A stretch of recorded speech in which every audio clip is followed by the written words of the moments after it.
사랑하는 빨장노교회 성령공부팀원 성도 여러분, 한 주간도 평안하시고 건강하셨습니까?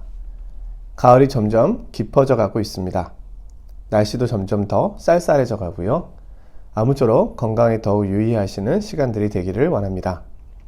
오늘은 로마서 6장 15절에서 16절 말씀을 가지고 생명으로 설명된 소유권이라는 제목으로 공부를 해보려고 합니다.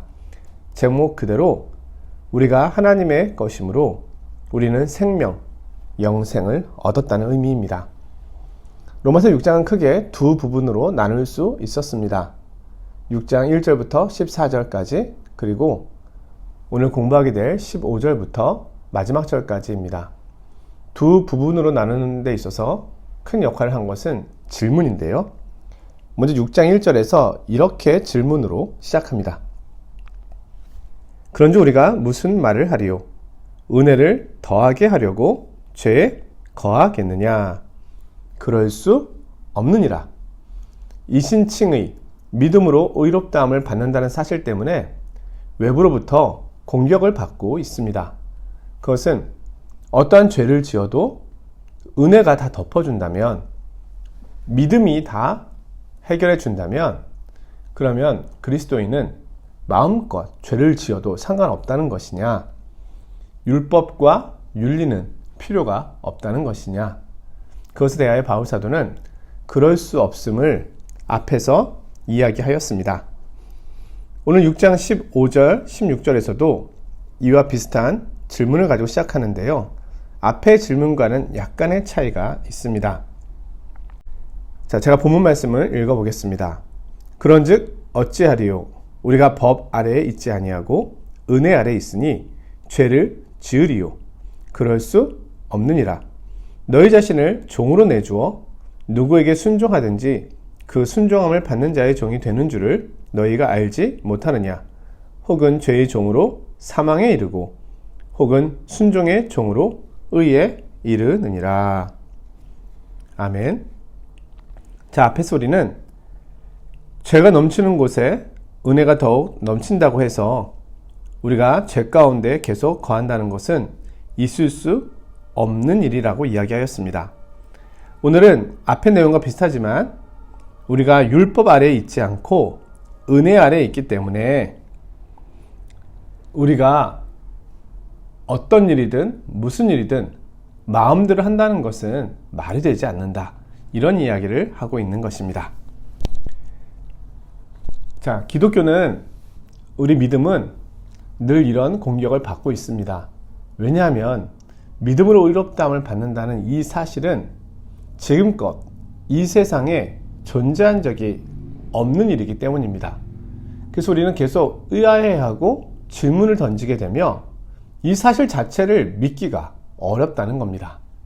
우리는 우리의 의로움, 우리의 노력, 우리의 수고, 그것에 대한 대가로 하나님 앞에 의롭다함을 받을 수 있다는 데 익숙해져 있습니다. 그러나 성경은 모든 사람이 죄를 범하였음에 하나님의 영광에 이룰 수 없다라고 말씀하고 있습니다. 영생은 하나님의 선물이라는 것입니다. 그리고 이것은 오직 믿음을 통해서만 온다는 것이죠. 그래서 이러한 공격들이 있을 수밖에 없는데요. 바울은 그것을 당연하게 말하고 있지 않습니다. 오해라고 이야기하고 있는 것입니다. 그것은 이신칭의에 대하여 완전히 잘못된 이해를 가지고 있기 때문이다 라고 하면서 그것에 대한 변론을 이야기하고 있는 겁니다. 자, 전반부에서 칭의가 의미하는 바가 무엇인지를 알게 되었습니다. 칭의란 우리가 그리스도 안에 있다는 것을 의미하며 우리를 죄에서 구원하였음과 우리의 최종적인 영화를 보증한다는 사실을 말하는 것입니다. 이신칭의는 우리의 성화를 보증합니다. 성화는 일종의 체험은 아닙니다. 그러나 이것은 분명한 하나님의 약속입니다. 그리고 영화를 보증합니다. 로마서 8장 30절에 보면은요, 의롭다 하신 자를 영화롭게 하셨다라고 말씀합니다. 하나님의 약속은 반드시 성취되기에 이미 이신칭의가 시작된 시점부터 영화는 성취되었다라고 말하고 있습니다. 이제 6장의 두 번째 대목에 이르게 되었습니다. 첫 번째 대목의 말씀의 교훈을 우리가 공부했는데요. 그것을 통하여 이전보다 더 죄를 미워하게 되었습니까? 또한 그 교훈이 우리에게 세상과 육신과 마귀를 대면할 때 새로운 더 큰 확신을 주었습니까? 칭의에 대한 바른 이해는 우리를 이렇게 거룩하여지도록 이끄는 것입니다. 그러니 외부에서 말하고 있는 것처럼 우리가 더 죄 가운데 율법 없는 자로 사는 것은 아니라는 겁니다. 자, 오늘 본문 해석을 살펴보도록 하겠습니다. 먼저는 그런즉 어찌하리요 우리가 법 아래 있지 아니하고 은혜 아래에 있으니. 바울과 그의 복음에 대한 설명을 비난하는 두 부류의 사람들이 있는데요. 하나는 외부에 있는 사람들이고 하나는 내부에 있는 사람들입니다. 외부에 있는 사람들은 유대인 율법주의자들, 오늘날로 말하면 도덕주의자들이라고 할 수 있습니다. 이들은 그런즉 어찌하리요 우리가 법 아래 있지 아니하고 은혜 아래 있으니라는 바울의 설교에 의문을 제기합니다. 이들이 가진 기독교 신앙에 대한 관심은 도덕과 윤리에만 국한되어 있습니다. 그들은 칭의에 관한 가르침과 은혜의 왕노릇과 은혜의 통치 아래 있으니 죄가 너희를 주관하지 못하리라는 구절을 반대하고 이 말씀을 무율법주의처럼 오해하여 그 교훈은 극히 위험하다고 주장하는 것입니다. 도덕과 윤리가 어떻게 되겠느냐? 아무렇게나 막 살아도 그리스도인은 상관없다는 것이냐? 이렇게 이 말을 이해한다는 것입니다. 또 하나는 흔히 공립학교 종교 과목으로 불리우는 것인데요. 그들이 볼 때 기독교란 단지 사회 형태를 개선하기 위한 도덕적, 윤리적 체제일 뿐입니다. 그런데 기독교가 이신칭의를 말함으로써 도덕과 윤리를 무시하고 있다고 보여진다는 겁니다. 그러나 그럴 수 없습니다. 우리는 더 도덕적인 사람이고 더 윤리적인 사람입니다. 우리는 세상에서 말하고 있는 도덕과 윤리, 이 가치를 무시하는 것이 아니라 이 가치를 초월하여 하나님의 말씀, 그리스도의 법에 순종하는 이들입니다. 그러니 세상에서는 비교할 수도 상상할 수도 없는 윤리와 도덕 가운데 있는 것이지 결코 우리가 모든 윤리와 도덕을 무시하고 구원받았으니 우리는 아무렇게나 살아도 된다라고 생각하는 것은 아니라는 겁니다. 자, 두 번째 부류는 내부에 있는 사람들인데요. 이 사람들을 율법 폐기론자들이라고 부를 수 있습니다. 무율법주의자들입니다. 대표적인 것으로는 구원파라고 할 수 있습니다. 이들은 한번 은혜를 받고 구원을 받았으니 우리가 어떠한 모습에 있다 하더라도 구원은 정해진 것이다. 그러니 더 이상 회개가 없고 더 이상 죄를 짓는다 하더라도 그것에 대하여 죄책감을 가질 필요가 없다. 우리는 무조건 하나님 나라에 가게 된다. 그러니 우리의 자유를 누리자. 어떠한 죄에도 얽매이지 말자. 뭐 이렇게 이야기하는 것입니다. 그러나 이것은 정말로 큰 문제입니다. 앞서 말씀드린 것처럼 기독교는, 복음은 우리를 더 윤리, 도덕적으로 만들지 윤리, 도덕과 상관없이 사는 존재로 만들지 않는다는 겁니다. 자, 이신칭의는 이러한 도전을 늘 받고 있습니다. 외부적으로, 내부적으로 어찌 보면 공공의 적이 되는 그런 어려움에 처해 있는 것입니다. 그 이유는 이신칭의가 그만큼 놀라운, 이전에 존재하지 않았던 복음이 되기 때문입니다. 자, 두 번째로 죄를 지으리오 라고 하는 말인데요. 죄를 짓다라고 하는 말은 죄의 상태에 계속 머물고 죄의 습관에서 벗어나지 못하는 것을 의미합니다. 자, 그리스도인도 죄를 짓습니다. 그리스도인이 되었다고 해서 완전한 사람이 된 것은 아닙니다. 우리는 여전히 육체를 가지고 있고 육체는 죄의 영향 아래 있으며 우리는 연약합니다. 그러나 그리스도인이 되었다고 하는 사실은 이전에 죄를 짓고 죄 아래 있었던 모습과는 전혀 다릅니다. 왜냐하면 더 이상 우리는 죄의 상태에 계속 머물러 있을 수는 없다는 것입니다. 우리는 고정된 죄의 생활을 할 수 없습니다. 이 말씀은 무의식적으로나 또는 가끔 죄짓는 것을 의미하는 것이 아닙니다. 법 아래 있지 않다는 우리의 구원이 행위와 공로로 결정되는 입장에 있지 않다는 것을 말하는 것입니다. 우리의 구원은 전적으로 하나님의 은혜에 의한 것입니다. 비그리스도인은 자신의 공로로 자신을 의롭게 할 수 있다고 생각합니다. 그러나 우리는 그렇게 할 수 없습니다. 이렇게 은혜와 하나님의 선물로 구원받은 우리는 계속해서 이전에 살았던 방식으로 동일하게 죄 가운데 있을 수는 없습니다. 어떠한 모습이든지 간에 우리는 서서히 조금씩 변해가고 있으며 어떤 경우에는 급격한 변화를 경험하기도 합니다. 하나님께서는 우리 안에서 착한 일을 시작하셨습니다. 우리는 조금씩 변화되어져 가고 있고 죄의 모습은 깎여져 가고 있으며 그리스도의 성품을 닮은 모습으로 나아가고 있는 것입니다. 세 번째, 그럴 수 없느니라. 그런 추측은 생각조차 할 필요가 없다는 것이고 기괴한 것이라는 의미입니다. 바울사도는 그 도전이 이신칭의에 관한 가르침을 전혀 이해하지 못한 것임을 말하고 있는 겁니다.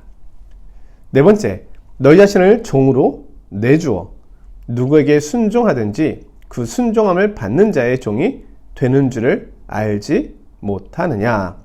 우리는 이전에 죄의 종이었습니다. 자, 사도가 쓴 용어는 엄밀하게 얘기하면 종이라는 의미보다는 노예라는 의미입니다. 종은 스스로 선택해서 되는 경우도 있었습니다.